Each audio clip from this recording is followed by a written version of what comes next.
Air Algérie, collision évitée de justesse à l'aéroport de Marseille. Que s'est-il passé le 11 septembre dernier à l'aéroport de Marseille avec un avion de la compagnie aérienne Air Algérie? Le Bureau d'enquête et d'analyse, organisme officiel français de l'aviation civile française, a ouvert une enquête. Le drame a été évité de justesse. Le 11 septembre, un Boeing de la compagnie aérienne Air Algérie s'approche de l'aéroport de Marseille-Provence. Il est autorisé à atterrir mais rapidement un contrôleur lui ordonne de reprendre l'altitude. Voici les faits. Air Algérie, 2 avions autorisés sur la même piste à l'aéroport de Marseille. L'incident s'est produit sur le vol Schley-Marseille. Le vol se déroulait de nuit et le Boeing 737 d'Air Algérie, immatriculé 7TVKL, a été autorisé à atterrir sur la piste 31R de l'aéroport marseillais. L'équipage entame son approche. Mais dans le même temps, un autre avion, un Boeing 757 de la compagnie aérienne espagnole Gester était présent sur la même piste en vue d'un décollage, souligne le BA.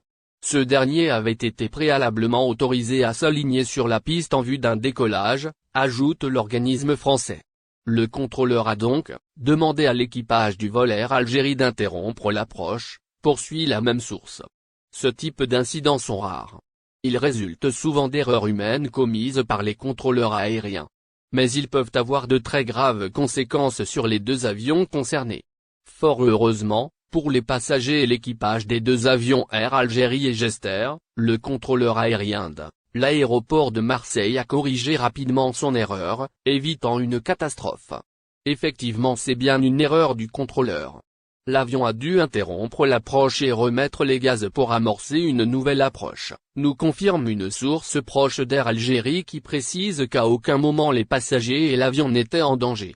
Pour sa part, le BA, qui a qualifié l'incident de grave, a annoncé l'ouverture d'une enquête sur cet incident.